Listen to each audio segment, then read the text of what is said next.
Hello and welcome. This is Home Life for Extraordinary Impact. My name is Matt Barrios. I'm a husband, dad, researcher, writer, and coach based in San Francisco. And on this show, I explore global perspectives on home. What is it that people do around the world, experts or everyday folks, to help their home really feel like home? That's the sort of research that I'm doing on this, and for that I get to have amazing conversations with so many different people from so many different walks of life. And today I am very grateful to host and have as our guest my interviewee, Farah, who is currently, I get to talk to as she is in Dubai. So thank you so much, Farah, for, it's early in the morning for me here in San Francisco. It's later in the evening for you. Thanks for staying up late for this. Thank you so much for being a part of this. No, thank you. I'm so happy to be here, and it's absolutely fine. It's a pleasure to get to talk to someone across the world, courtesy of technology and all that it provides. Absolutely, it is such a blast to get to connect with people around the world and build network in that way. It's so fun. So one of the first questions I love to ask people when I'm interviewing them is, what are the things that you do in your home that really help you really be you? You know, maybe it's, a strange hack or an important way that you exist in the space, or favorite objects or something like that. What do you do? So I think since you talk of home as a space, right? So it's kind of the physical space that we occupy. It has to be neat. Means that whole get up in the morning, make your bed. I abide by that. Yeah. I kind of think it just makes the room look neat. I love things to smell nice. So I have humidifiers across the house, and I put lavender essence. So you wake up in the morning and you've got the fresh smells.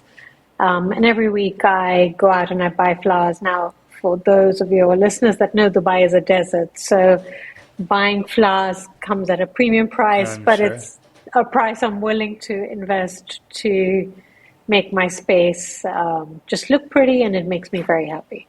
So the flowers make me smile.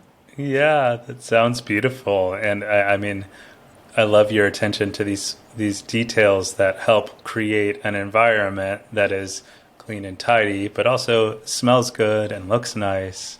Yeah, it's amazing how much those... What's that? I'm sorry?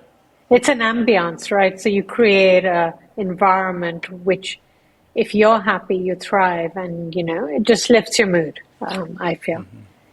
I love that word ambiance, because it is such a thing based in actual things that happen, in a space, like, putting flowers out and, having light music playing or whatever it might be. But in some ways, it's that bridge between something that is tangible and something that is a quality of life thing. Correct. Mm-hmm. Yeah, it's indescribable, and everyone would experience it differently, right? But I'm super sensitive to smell. For example, if I walk into a space and it doesn't smell nice, immediately I can feel, my inner dynamic shifting, and I'm not, best pleased, or I'm not happy, or I can feel the slight tension sort of creeping in because I'm not comfortable in that physical space. Yeah. And I'm very visual, so I sort of take in the surroundings and I notice and I observe, and little details would make me like a place or not be as, comfortable in a space. So for me, the little details matter. That's amazing. It sounds something like a design eye, actually, in many ways, is that attention to details visually and in the senses. That's really amazing. How did, where do you think that originates from you? Like, where does that come from in your story, that kind of attention to detail and so on? So, for your listeners, I'm a Parsi by faith. Parsis are Zoroastrian. We came from Persia. I was born in London, and then I grew up in India. And my grandmother so I grew up in my grandmother's house. My mom separated from my dad when I was quite young. And my grandmother had this amazing attention to detail, like white serviettes and cutlery and crockery, and don't put your elbows on the table, and the flowers, and, tea time and brownies and cucumber sandwiches. So she comes from that generation of grannies. And don't waste food, and you're not allowed to leave the dining table unless you had finished your Wow. dinner. So that was my upbringing. So she was very particular about things around the house. So I think through osmosis, I definitely absorbed that. And she was very house proud. The house needed to look nice. We were always ready to have guests over. People dropped in all the time. There was always food on the table. And part of how we show love is by feeding people. Overfeeding maybe, but food is a huge way of how Yeah. we show love. So I think part of it stems from there, growing up in India. And then as I've grown up and morphed into myself and become the individual that I am with my own likes and dislikes, I notice as I've grown older also being more particular about things and observant. I've always been observant, but I think the little things now matter because it's the simple pleasures of life. It doesn't cost a lot for a room to be tidy or for it to smell nice. You light a candle or you spray some room spray, or in my case, I put in lavender oil in the humidifiers. It's the little touches that can, to me, make or break a situation or a space or a environment for anybody. And it makes me happy, so I do it.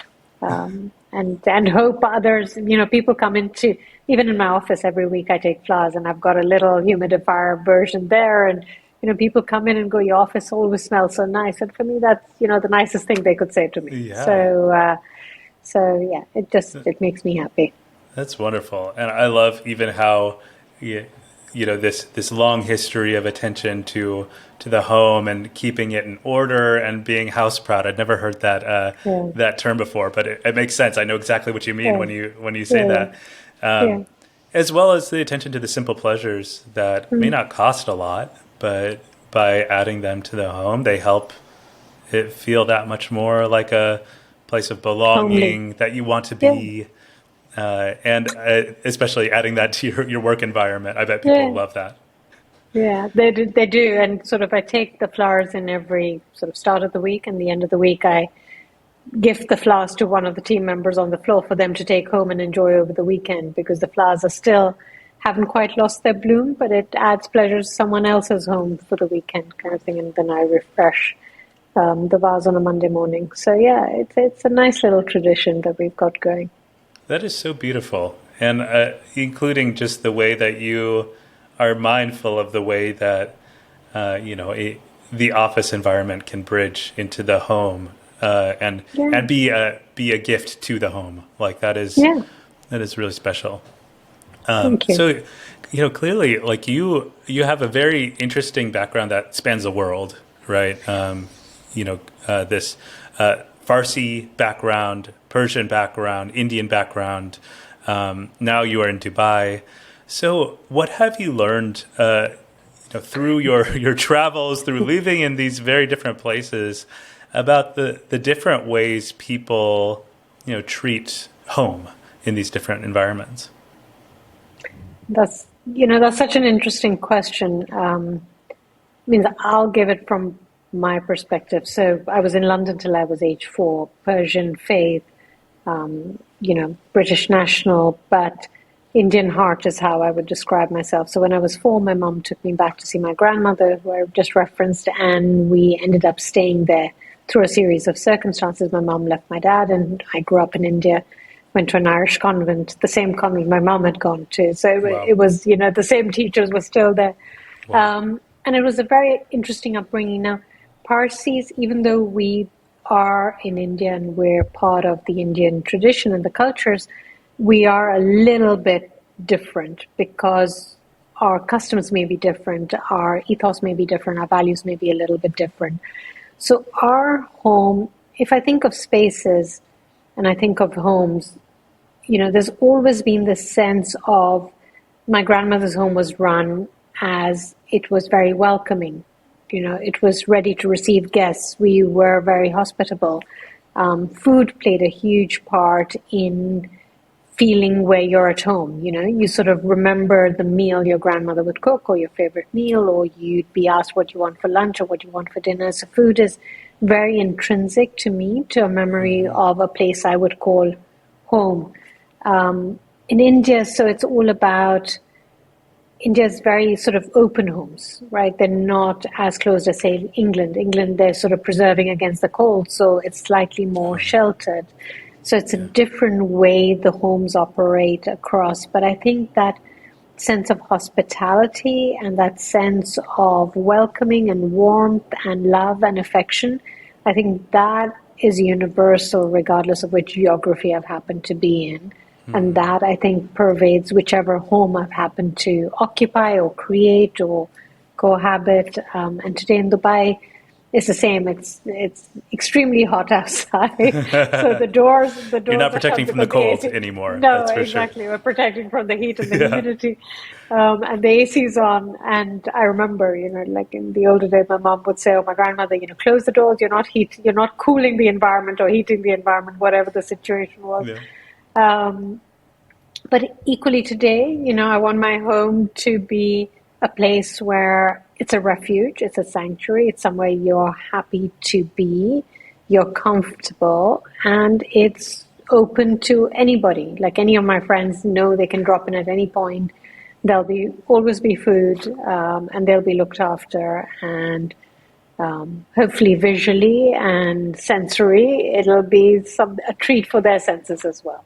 I love it. There's a value in your home, this like hospitable refuge, right? Correct. Yeah, that's a really nice way to sum it up. Yep. Yeah. I So like that. it's about like, hey, whatever the climate may be, whatever the circumstance of life may be, you can come here and you can belong and be safe, and also I'll feed you. Yeah. I'll feed you a lot. I'll feed you a lot. Yeah. I bake a lot, so my friends always know there's always cake, there's always some biscuits, there's always some treat ready to serve. So, oh, wonderful. Gosh, you're making me want to visit, Farah. It's only a plane ride away. I know, I feel like through this project, I'm just collecting a lot of people I can visit around the world. Maybe one day I'll do the grand tour. Not a bad place to be, yes. So, okay, now, these many environments that you have lived in, from London to India to Dubai, have kind of birthed in you these sort of values around hospitality that's also kind of coming from your heritage and everything. Now, again, sort of zooming in on home, now maybe from a different angle, because mostly we've talked about like, having these delightful scents and, having food on the table and so on. That's when home is going really well. But when home has gone sideways, which inevitably happens for all of us, what does that look like or feel like for you? So home is definitely my emotional base. Like, it gives me my emotional strength. At the end of a day at work or outside, or even if I've traveled, I look forward to coming home and being in the physical space, but also just regrouping within myself. And my family and my immediate family and my children, my relatives, they're very dear to me. So I'm very family oriented, if you like, or very close to them. If, God forbid, anything is not going well in their lives, or if there's a health concern, with the people, I immediately know that I'm not settled, because my mind is occupied with making sure they get better soon. And sometimes it's out of your control, right? You can't control the outcome. Things take their time. But for that duration of time, I know that I am not as relaxed or peaceful as I might be when things are going smoothly. Similarly, in the physical space, 47 degrees outside, 70% humidity. If the AC is not working, I am not happy.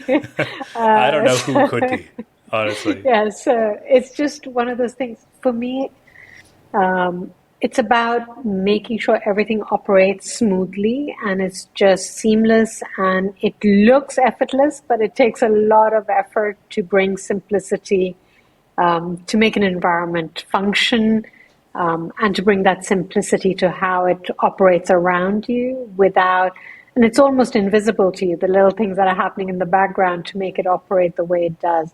When any of that is not on track, I can feel it. Like I immediately am out of sorts, a little bit imbalanced. I know I can get distracted. I know it's not a great feeling for me. So I always strive to bring it back to whatever that state of equilibrium is so that I myself feel settled inside of me.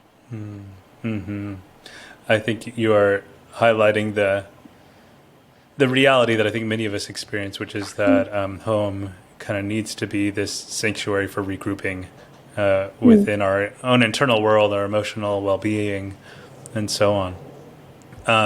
You mentioned that sometimes it's because of relationships, like things people are working through, that you care about them, so that affects you. I imagine also like work and the kind of stresses of work might be the kinds of things that affect your emotional wellness. Are there any things that you like to do when it does feel like things are kind of off or sideways that help restore you?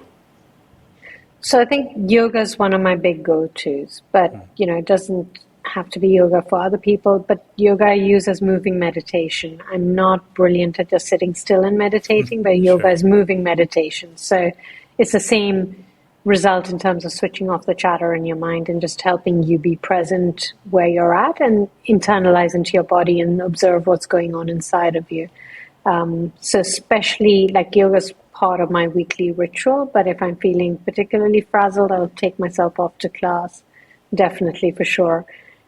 The other is just nature. I love going to we're blessed in Dubai that we have access to the beach. So I might just go to the beach for a walk or sit in my garden, and comes back to the flowers, the nature, to be surrounded by nature just helps center me as well. But yoga, exercise, if I've had a really rough day, the first thing I do is come and have a bath because I just feel it washes away the remnants of whatever the stress or the experience or the interaction might have been, and then take it from there. Gosh, I feel like such a very thoughtful list of things that help you, right? Everything from yoga to being outside to taking a bath. That sounds very nice and delightful. I feel like I might need to try some of that.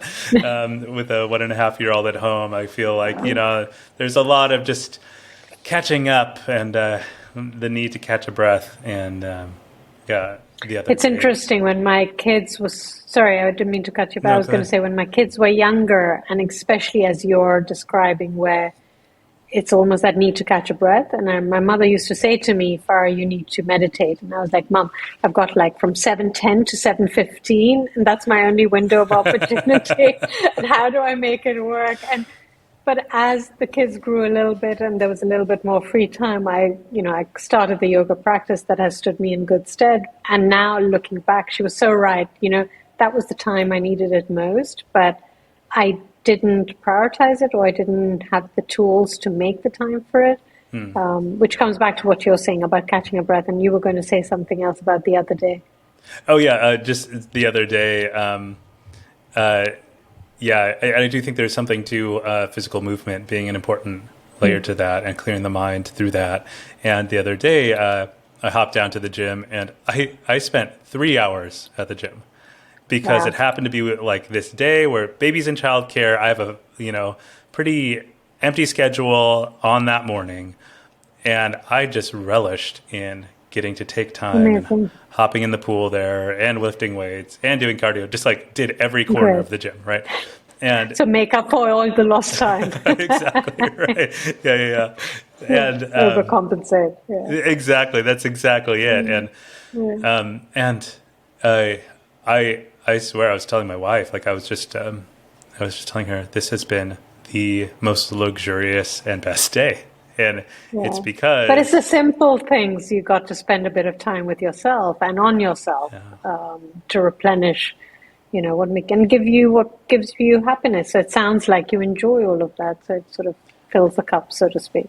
It certainly does. And in a different way than I think it used to. I think it felt like a chore to go to the gym and get a workout in or something. But now it's like, oh, this is like spa me time, something like that. And, yeah, exactly. Having kids changes things, right? Yeah, So, that is true. Puts it into perspective and your priorities change, right? So there you yeah. go. So, thanks for letting me tell you a little bit about me during your interview for a moment too. That's fine. So, now, I'm also interested in the interplay between people's homes and their work. And, you've already mentioned like getting flowers and that interesting point. But what do you see as the link between your home and your work, Farah? So I think someone once said to me, people at work might be like icebergs. You only see the tip, you don't see all of them. And I think that might have been true of me as I was younger, but I think as I've gotten older and as you get more comfortable in your skin, then I read somewhere your body is your home, right? The physical body that you inhabit is the home for your, call it soul, your spirit, but the individual that you are lives in this sort of structure, right? And when you're carrying that home to another location and you're interacting with people, I've brought all of me to the office as I've gotten older because I'm comfortable, I'm okay to be seen, I'm okay to share. There's less of the worry of the judgment or the criticism that might have been more inhibiting when you're younger. So I've talked about my office. For me, it's an extension of my home. If I spend 8 hours, 10 hours, however many hours in a space, a physical space, I want it to feel nice for me. So, there's a little Nespresso machine because I want decent coffee. I've got the flowers going. I've got the lavender going. Yes. I've got a little poster on the wall that sort of says some things that resonate with me and I can read and reminds me. I mentioned I bake a lot, so every week I take cakes or cookies into the office and treat the team to that. So it's kind of you bring all of you to this other physical space that you inhabit. And the same sort of hospitality that I would exhibit at home, I'd want to exhibit in the office. So whether it's the open door or people coming in or always having a sweet or a biscuit or a chocolate or whatever, if someone's come to talk to me, to be able to offer them, or would you like a coffee or whatever, and creating an environment that smells nice, has pretty flowers as a reference point. It's just, it's an extension of me and my home. That's the way I look at it. And, every morning my little ritual to change the water in the vase or to change the water in the humidifier and top it up with the lavender. It's the little things. It takes me that 5 minutes to settle in before I get to my emails. And then the day just, you zoom through the day, but in an environment that allows me to be me and keeps me sustained. Honestly, like hearing you describe that, I'm like, how do I work with Farah? I'm just like, you just sound like the ultimate coworker, the ultimate boss. Like, it just sounds incredible, actually, for you to bring that level of attention and hospitality to your work environment. Like, that's so beautiful. Thank you. And you mentioned too that like this idea of like being at home in your own skin, and as you've grown older and become more comfortable with yourself, this is something that you now, home is a thing that you carry with you, perhaps. Correct. And that sense of hospitality. What was the process of developing that for you? Because I know I don't know if that's people's natural mode of operating. Yeah. So how did that take shape for you? It's kind of a long journey. The gray hair will tell you it's taken a few years. I think, so I got divorced 10 years ago. And that was a journey also for me to become more comfortable, to just be me. When you, and it just so happened the same week the divorce was filed, I got made redundant from where I was working. So your two greatest identifiers of who you are when you introduce yourself. I'm Matt, I'm a researcher, I'm a father, you have certain touch points that define who you are in your mind and how you introduce yourself.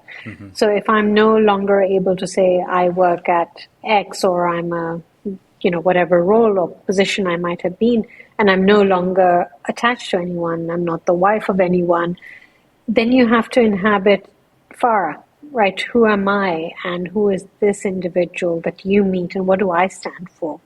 So it was a bit of a journey to find out who I was, what my values were, what I stood for, be comfortable in it, be comfortable to just not have any labels attributed to me, to be who I am as an individual, and then be okay to be seen. For a long time, you almost are in hibernation as you're working it through.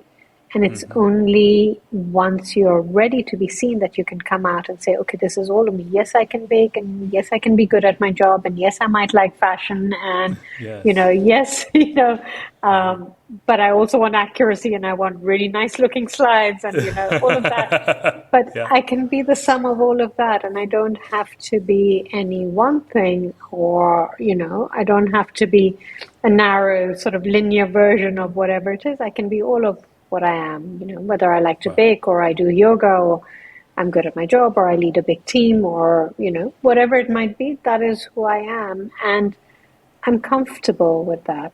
It's not, it comes with a sense of humility as well. It's all grace to me. It's not bravado about it, but I'm okay to be all of that. That's amazing. And it is interesting to me, the catalyst of this new awareness way of life for you had to do with this stripping away, actually, of some of those things that you had built identity around and felt comfortable labeling yourself according to, and so on. And that is, gosh, a painful process in so many ways. I'm so glad to hear that you use that as an opportunity to find yourself, your values, the things that you care about, and including those things that you might have been embarrassed to represent about yourself previously, right? I know I have plenty of those things, right? Yeah. But just to get to show up fully, that's amazing. Yeah. It's a bit of a rebirth, but hopefully, we're through the other side and we're happy to be here. And we're happy to be who we are. Love it. And I know a big part of what you are doing now is you are also writing. You're an author. And I would love to hear more about maybe even that connection between this journey of discovering who you are, feeling at home in your own skin, and so on, and the connection between that and becoming an author. It's an interesting correlation that you're bringing together, and it's very astute because, again, it's about being seen, being ready to share with the world. So the book is called Meher and Me. It's available online for your listeners that might enjoy reading it, and it's a tale about my mother, who was called Meher, and myself. And she was a very unconventional lady, made different choices at a time when it wasn't the norm to separate 50 odd years ago at a small town in India. She trained as a lawyer and she practiced law. She wore trousers in a city where most of the ladies were clad in saris, used to smoke, and was very sort of forthright and very opinionated and very strident in some of her viewpoints, and stood up for the rights of women. And that's how she came to lose her life. She was murdered, shall we say, in my hometown of Lucknow by some sort of petty criminals. And it was a situation that I describe in the book. And then when you face that kind of tragedy or trauma, it again is a journey to find your way back to some place. You never go back to normal, I don't think, and you never stop missing the person. And as they say, time heals. I don't know if it so much heals as allows you to come to terms with it and find a way of being where the sort of the vacuum or the hole or the loss is always there, but you find a way to operate around it, whilst that sort of hole never gets filled by anything else necessarily. And again, the book was written. I didn't publish it for a long time because, again, I think it was about being ready. Life is also about timing, right? But it was about being ready to be seen, ready to be able to share that story, and ready to be able to talk about it with yourself or, on other forums. And and be happy to answer questions and be able to relive the emotion, but without the charge, perhaps, that was attached to it at the time. Yeah. It, I mean, to hear about such a traumatic experience that you had, and I mean, how old were you when that happened to your mother when she was murdered? So I was 36, so Yeah. not exactly young, but I don't think there's ever, Yeah, you're ever absolutely. grown up enough to lose a mother, Seriously. and she was kind of the foundation of my life, and my father was not very present as a parent, so she was really the only parent I had. So it was, yeah, it was a big, huge loss to this day. If something good happens, the first person you'd want to tell is your mother or your parent or whoever is witness to your life, right? Gosh. So yeah, it's one of those things. Gosh, I'm getting misty-eyed thinking about this and thinking about my own mom, and yeah. So, thank you for yeah, unexpected emotion connecting in you telling this story. So, thank you very much. I think let me just regroup for a second. Take a breath. Yeah, it's I really hope you get to read the book. I really hope you enjoy the story. It's really a very simple story about a mother and a daughter, and it's never going to be plain sailing, that relationship, child parent, Yep. right? Through the teens, through the angst, through as you become an adult, but it changes with the seasons. It changes, and in the end, we were friends, and her loss was made that much harder by the fact that we had that relationship. Yeah. And we all have stories with our parents, right? So, Absolutely. And it had gone through all the ups and downs and found a place of correct. settling in friendly relationship as Yeah. adults. It sounds like, yeah. Oh wow. Well, gosh, Farah, thank you very much for an incredible interview and also telling us about this book and the story of your mother and you. Now, as we are wrapping up, I just want to give one, final opportunity. If there's any encouragements that you have, before we ask the final question, but are there any encouragements that you have for people about their homes after, even talking about home, reflecting on it in this conversation? Any final encouragements?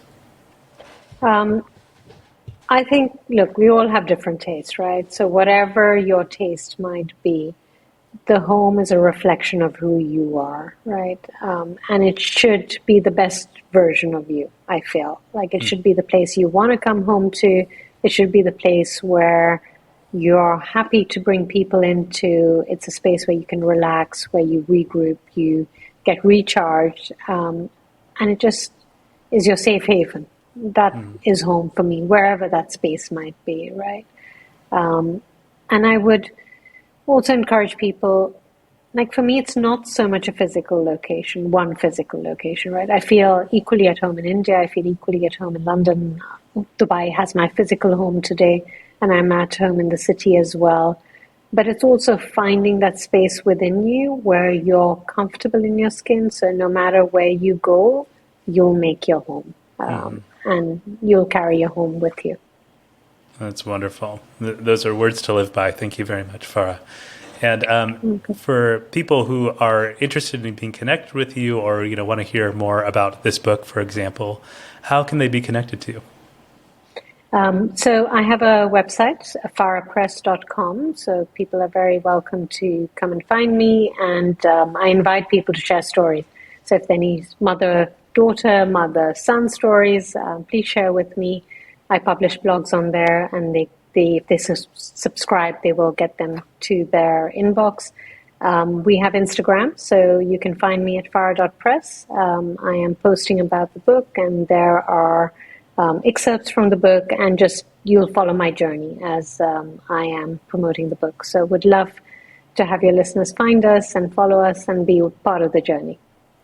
Wonderful. Thank you. I will take that information and put it into a blog post that will be a companion to this episode. So anybody will have to do is click into the show notes. You'll find a link to a blog featuring Farah and all of that information and more.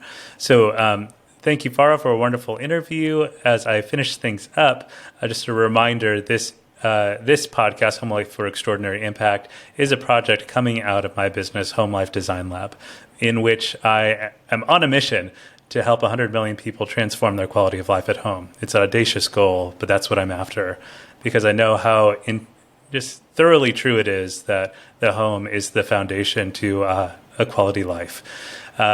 As much as we might try to locate it in other places, work, relationships, or anything, if home's off, then life is off. So if this connects with you, I would love for you to follow along with my blog and newsletter at homelifedesignlab.com. And if you have been listening to this podcast for a while and you want to support the work and get some extra perks as well, I urge you to become a premium subscriber to the newsletter and to the podcast. There are ways to do that with links in the show notes as well. So thank you one final time to you, Farah, for your, your sincerity, your honesty, and just being a person who has lived a really remarkable and intriguing life and sharing that with us. So thank you very much. Thank you for having me. I really enjoyed our conversation. Wonderful. All right. That's the episode, everybody. So until next time, take care. Thanks for listening to Home Life for Extraordinary Impact. I hope you enjoyed listening as much as I enjoyed putting it together for you. Please take a moment to rate it, like it, and subscribe wherever you have listened or watched. If you really loved it, check the link in the show notes to become a premium subscriber to support the ongoing work of this project and to unlock some exclusive premium episodes. Home Life for Extraordinary Impact is a project of Home Life Design Lab. Find out more at homelifedesignlab.com, where you can sign up for the newsletter and follow along on Instagram and TikTok. Thanks.